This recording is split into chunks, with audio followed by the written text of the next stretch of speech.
Let's start where College Game Day is going to be this week in Eugene, Oregon for number 7, Indiana taking on number 3, Oregon. 3:30 CBS game. Oregon, 7.5-point favorites right now. It's down from 10.5 when we did our guess the spread on Sunday night. This is a good one, man. This is the type of game that the CBS, contract was okay giving up for the SEC, not like a Penn State UCLA. This is the type of game that they were gearing for, for the Big Ten.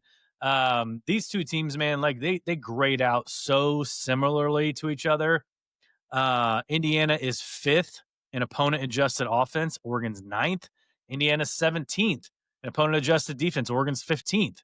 The thing that worries me for the Hoosiers, obviously, other than going to, Autzen Stadium and playing in front of that raucous crowd environment, all that stuff going on in Eugene, which, since 2023, the Ducks are 18-0 straight up and 11-6 against the spread at home.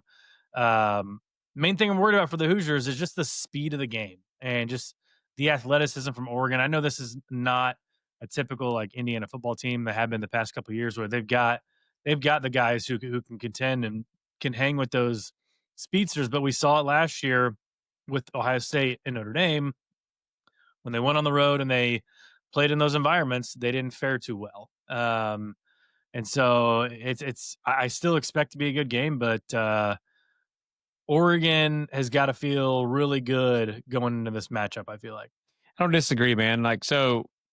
We're gonna go podcast style on some of these games, man. So, question for you: there's still a lot of people out there, man. A lot that me and you don't feel this way, but a lot of people outside of Bloomington, Indiana, that aren't Indiana fans feel this way. That they just still don't respect Indiana enough as a quote unquote like one of your better upper tiered college football teams because of the age old saying, "Well, who they beat, who they play." Yeah.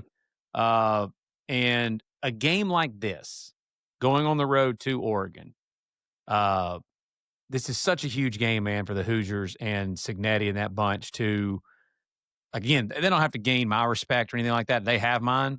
But don't you think that this is a game that if Sigs and Indiana would actually go into Oregon and win this game, or they even go in and it's like a very, very highly competitive, great, just well-played football game between two really dang good football teams, that would garner a lot of respect for the Hoosiers nationally from everybody else. Do you feel that way?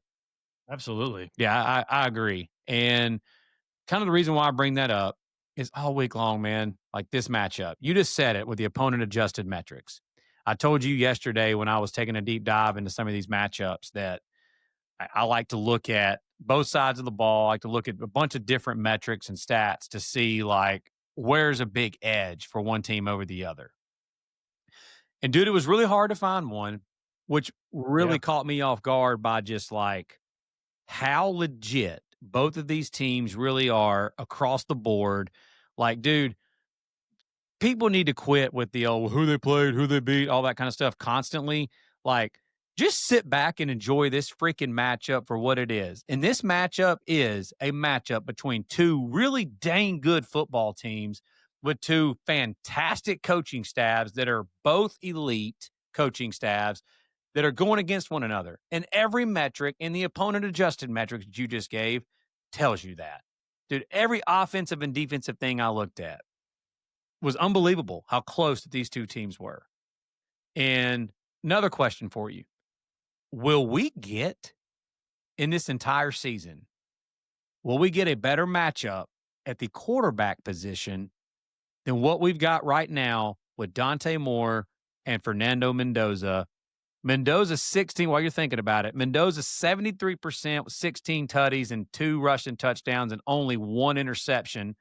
Dante Moore 75% with 14 tutties, only 1 pick. Dude's only been sacked 1 time. I mean, the numbers that these two guys are putting up are outrageous. They're both right now listed, I think, in the top 5 of the Heisman odds currently. So, I'm not trying to be prisoner of the moment, but I don't know that we're going to see this year a better matchup among two quarterbacks as far as how good these two guys are personally. Yeah, not in the regular season, probably. I mean, not until we get to the playoffs for sure, right? And Yeah. you get some of those matchups. But yeah, those. I mean, you look at the teams they played too, and like obviously their biggest games are against Illinois and then Penn State. Mhm. Obviously, Oregon's was a completely different situation going on the road and the whiteout, all that stuff had everything going against them. Yep. Won that in double overtime. Indiana's was against Illinois at home Uh-huh. where they just beat them by half 100. Yep. Like, Yep. didn't matter where they played them that day. They could have beat anybody. Massacre. So, Yep. yeah, it's I think Indiana got really lucky with this game that it's a 3:30 Eastern kick, 12:30 local kick at Oregon. Yeah, I think again, both teams coming off a bye, so no rest advantage or anything like that. But I do think it helps with Indiana too, like getting extra time to prep for this, to prep for going on the road, playing in an environment like Autzen. I mean, Autzen Stadium is it's legit, man. It's one of the best atmospheres in all of college football. But so really quick on the matchup part of it, Indiana has been one of the best run defenses in college football the last 2 years. They were either number one or number two in the country last year against the run. They've been really good against the run again this year. They've got to be able to limit the explosive plays in the running game for Oregon. Oregon's got three stud backs. None of them, by the way, are named Mekhi Hughes. I saw where he, by the way, is like going to be doing that red shirt thing, where Sure. basically he's announcing to the world, I'm already entering the transfer portal, but I'm not actually entering the transfer portal because the portal's not open. But he's Yeah, I've got no idea what happened there. me either, man. Well, I'll tell you what happened. De'Aaron Hill Jr. happened, Yeah, it's just, I mean, and Jordan I don't know. Davison I mean, happened. yeah, I it's mean, it's baffling. De'Aaron Hill Jr. bro's averaging 10.4 yards a carry. He's averaging more yards per carry than a lot of the top wide receivers in college football are averaging yards per catch. That's just unbelievable. And Yep. Jordan Davidson has 7 touchdowns. Both of those cats are freshmen. So they've got to slow down that running game. And I believe Indiana can. Uh, the only problem is like Oregon has one of the best offensive lines in all of college football. What they did against Penn State and Isaiah World and Pregnon and the dude they brought in from Texas State, like that O-line, man, has been legit all year long. Yeah. They've only given up 1 sack, dude, all year. 1 sack, Dante Moore. So Indiana's got to be able to find a way to get a little pressure on Dante Moore. Got to be able to slow down that Oregon running game. Can't allow them to hit home runs, the explosive Mhm. plays that we've seen from this Oregon offense under Will Stein for these last few years. And the key to that is they got to be able to tackle in space, man. They're going to throw those little quick passes to those speedy wide receivers, to DeCorian Moore, into that group of receivers, Gary Bryant Jr. and that crew. They're going to be slinging the ball out on the perimeter to them. Kenyon Sadiq is probably the best athlete in the country at the tight end position. Tons of speed for him as well. They're going to get the ball into those guys' hands quick. Indiana has to be able to tackle in space and get them on the ground. Good news for Indiana. One of the best corners in all of college football, D'Angelo Pines. They announced this week he's going to be a go in this game. So, yeah, man, it's good on good. Indiana's got multiple dudes on defense that are going to be NFL players playing on Sundays. Obviously, we know Oregon does too. Indiana's got 2 of the best wide receiver 1-2 punch in all of college football, and Surratt and Omar Cooper Jr. Man, I can't wait. It's just wild sitting here talking about Indiana in this way, man. That one of the best Yeah. matchups that we're going to have all season long, possibly in the Big Ten, is Indiana, the Hoosiers, again in Oregon. This is again just a matchup between 2 dang good football teams. Yeah, hopefully one of the best matchups we had, period, in college football this year. Which is, yeah, again, crazy to say about Indiana football, but that's just a testament of what Curt Cignetti has done in just a season and a half there. And I mean, these are 2 of the best coaching staffs Mhm. in the country, Agreed. and you're giving them both 2 weeks to come up with a game plan to prepare for the other opponent. And yeah, man, I cannot wait to see it at all.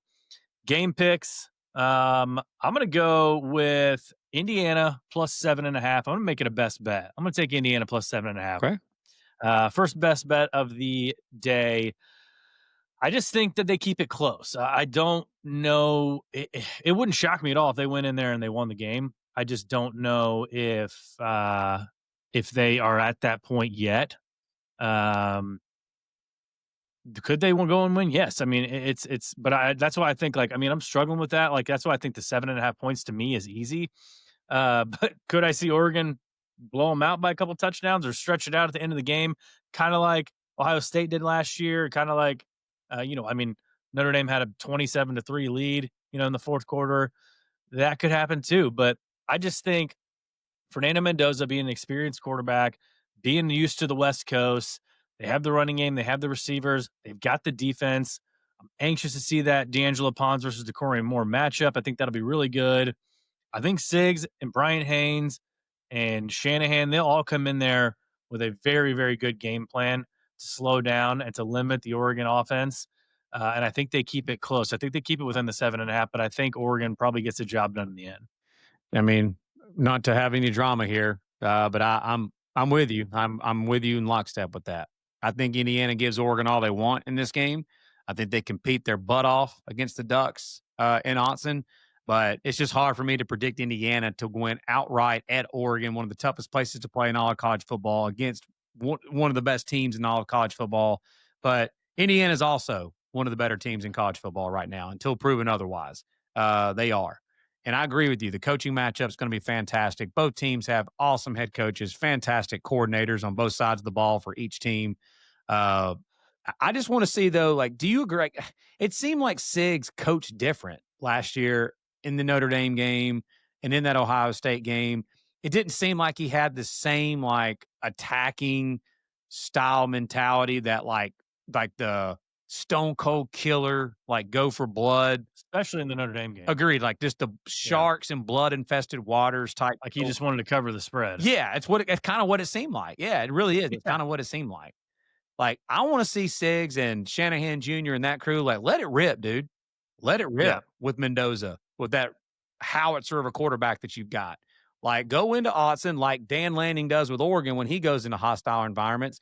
They go in there and, like, they're literally like sharks and blood-infested waters going for blood, on the Mhm. road in those games. That's how Indiana needs to treat this game. But I just think Oregon's got too many horses, man. They're too good on both sides of the ball. I think it's gonna be a well played football game, but I'll take Oregon to win. I'll take Indiana to cover. It's not a best bet at this moment. All right, that's it for us. Stay tuned for this weekend. We'll be coming at you with our Week 7 reaction show. Again, follow us on X, X, TikTok, Instagram, all that, Apple, Spotify, YouTube. You know the deal. You know by now. You know by now. You should be subscribed to this channel. You should be following us on those socials. So, for Lance Barton, I'm Tyler Noe. Take care. Have a great rest of your day, and we will see you next time.